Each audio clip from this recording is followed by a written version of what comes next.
వద్దు వద్దు అంటే మేము ఎక్కడికైనా సినిమాకి వెళ్దామన్నా కూడా సినిమాలో ఏముంది డాడీ, దాంట్లో ఏం లేదు, ఈరోజు సండే కదా అక్కడ సినిమా చూస్తాము అని అన్నారు. ఏం సినిమా చూస్తారా అని వాళ్ళకి తెలియకుండా వచ్చి చూస్తే నాకు తెలియని చిన్నప్పటి నుంచి కూడా చూడనటువంటి సినిమా కనబడింది. అది ఆయన పేరు కూడా నేను వర్ణించలేను. అది ఆ సినిమా, అక్కడ ఆయన యొక్క వచనాలు కూడా నాకు తెలియదు.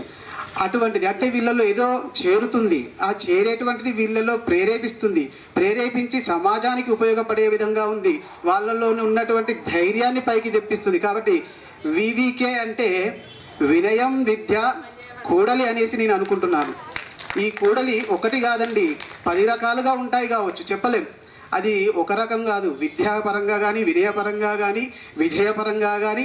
అదేవిధంగా కరాటే కూడా ఉంటుంది, యోగా ఉంటుంది, ఎక్సర్సైజ్ చేపిస్తున్నారు. అదేవిధంగా మర్యాదపూర్వకంగా ఉండేటువంటి ఆ యొక్క వస్త్రధారణ అలంకరణ చాలా